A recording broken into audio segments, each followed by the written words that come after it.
Hey fellow knife aficionados, welcome back to the channel. Today we're going to be talking about nickel silver and why is that considered a premium upgrade over some other metals like carbon steel. I mean, isn't carbon steel stronger than nickel silver? Yes, it is. So why do they consider nickel silver a premium upgrade? So if you'd like to find the answers to that, learn a little bit about the history of nickel silver, where it came from, its properties, and also why do we consider it a premium upgrade, go ahead and check out the video. Taking pictures of the geese. They're hungry.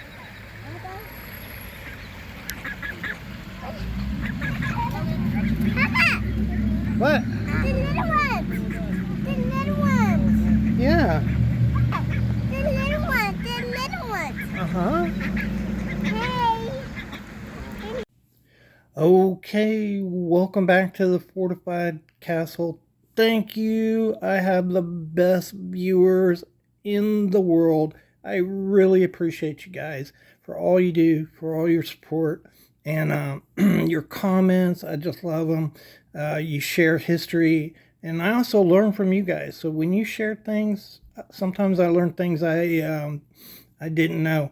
So I really appreciate you sending comments to me, and thank you so much for the ones that take the time to send pictures and videos to my Gmail.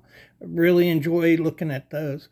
And so let's look at nickel silver.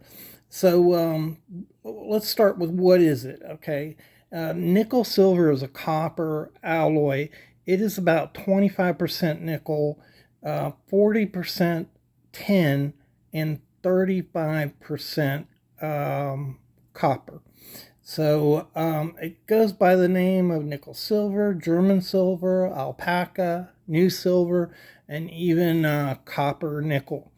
So a lot of different names associated with this, and it came about in the late 1500s. So it's an ore that occurs naturally in China, and it had nickel and copper in the ore, so it had a natural silver appearance when it was smelted. And the Chinese immediately restricted the export of that material. That mineral was called Pacton, P-A-K-T-O-N-G. I may not be pronouncing that right, but it was kind of rare because China just wasn't letting go of it. And but by 1597, it was showing up in Europe. And again, it was a rare mineral and actually more expensive at the time than nickel silver was. So about 1750, the Germans were successful in making a duplicate of Pacton through alloys. And so that was available from 1750 on. In 1823, Germany hosted a competition, and that competition was designed to produce, the goal was to produce a alloy copy of Pacton that was most closely resemble silver. So it was bettering the alloy that they'd already produced. That was won by Henniger and another guy simultaneously, but not connected. His name was Geithner. And the company Berndorf was a manufacturer. They started producing this alloy, and they trademarked it under the name alpaca, which is why sometimes nickel silver is called alpaca. By 1830, the English had developed the alloy, and by 1850 the Americans were producing it in America. So that's kind of the history of it. So what's the big deal? Well,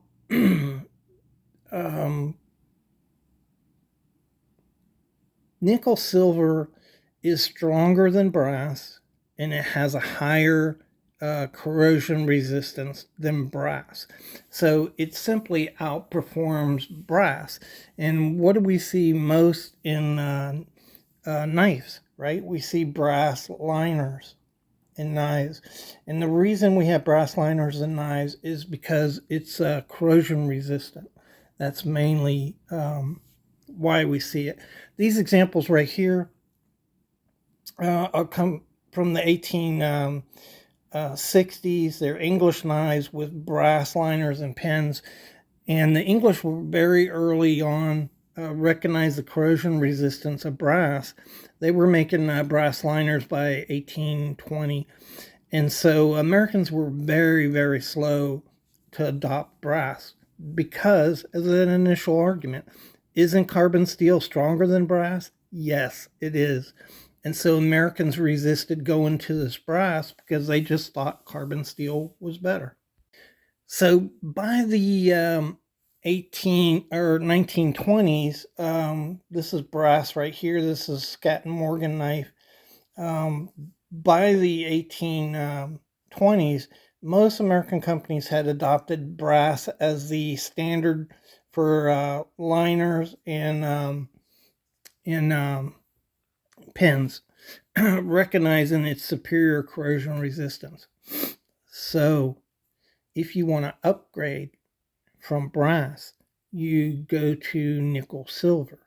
And nickel silver is more resistant and stronger than brass. So it's a better material than brass and more corrosion resistant at the same time. So both the English and the Americans were slow to incorporate nickel silver into liners, and it was always kind of a premium upgrade. So you really only saw it on higher priced knives.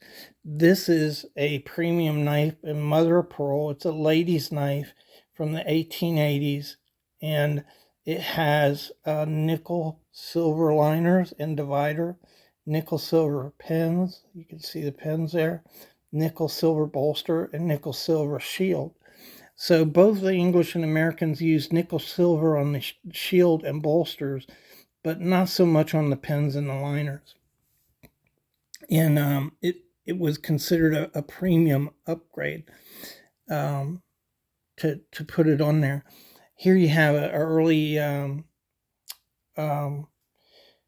American Holly, and it has brass pins, but it has carbon steel. Let me see, snap in carbon steel liners and carbon steel bolsters.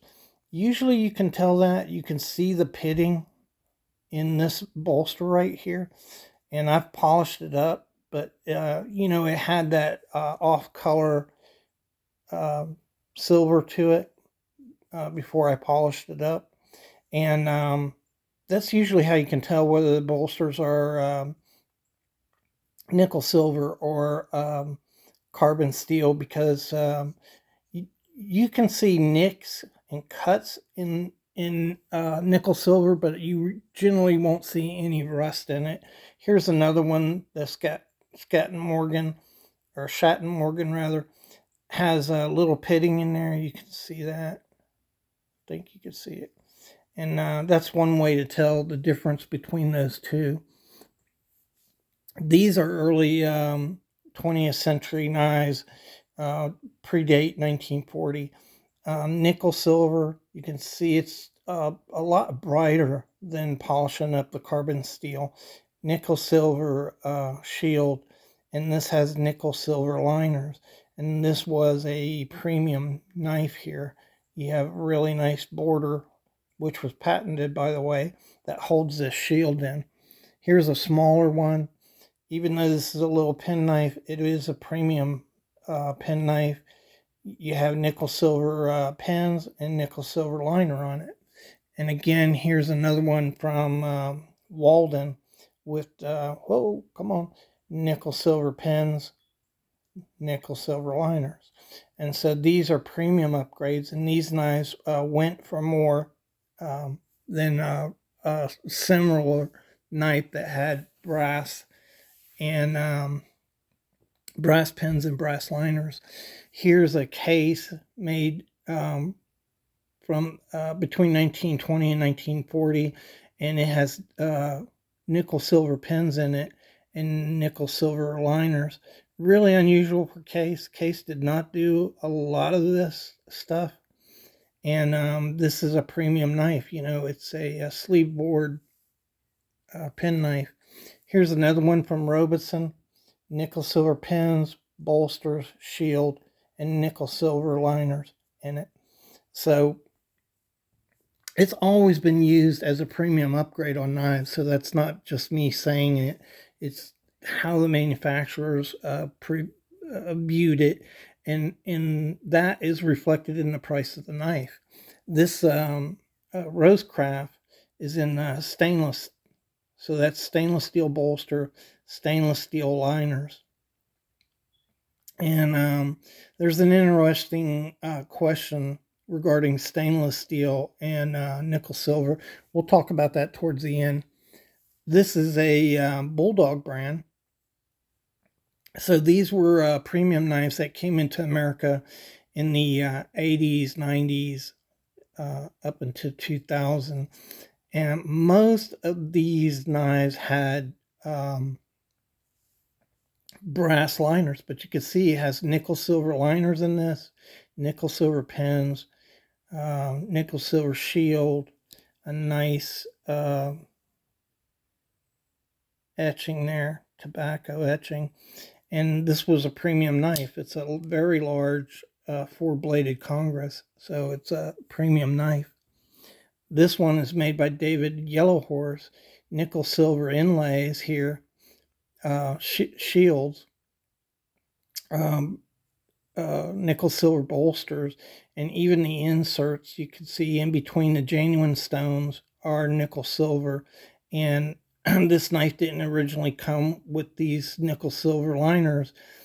These were produced by David Yellowhorse, so he's removed the brass liners and put nickel silver. And so you see that a lot with custom knife makers. They're using higher grade materials to put in them. So that's why they're considered premium. Nickel silver is considered premium over carbon steel or stainless steel. So before I close out, the question I raised, in the 1920s, nickel silver definitely had superior corrosion resistant to anything available. That's not really true nowadays, right? So the stainless steels produced nowadays are very corrosion resistant. And so you could ask the question, is stainless steel now more premium than nickel silver? And the answer to that is yes in some cases. So the ones that are really, really corrosion resistant are the high alloy stainless steels. It just costs more to make them. All those alloys they put into them cost more. Molybdenum increases corrosion resistance on knives. It's in most of the high alloy stainless steels that give you really high corrosion resistance. And it's expensive. It's an expensive alloy to add to a knife. And so, yes, some stainless steel is more corrosion resistant than nickel silver. That said, stainless steel's one lack the luster, that sheen that you get from nickel silver. It's made to replicate the luster, that dreamy, creamy, soft, luxurious look of silver. And stainless steels lack that. The other thing is most of the stainless steel used in knives is low grade, right? So they're not putting these high high cost, high dollar stainless steels into liners generally. So maybe your custom manufacturers again might incorporate a high cost stainless steel, but modern manufacturing case, Chinese, your typical Chinese knife, they're not using a high grade stainless steel. They're using HCR13 or they're using 440A, something like that. And those stainless steels have less corrosion resistance. So I hope I covered all the bases there and that you found this interesting. It's fun for me to produce a video like this because it is interesting. And so thanks again for all you do, for all your support in the channel. I hope you have a great week and you stay warm. It warmed up a little, but it's going to get cold again. So we'll talk to you in the next video. Thanks again.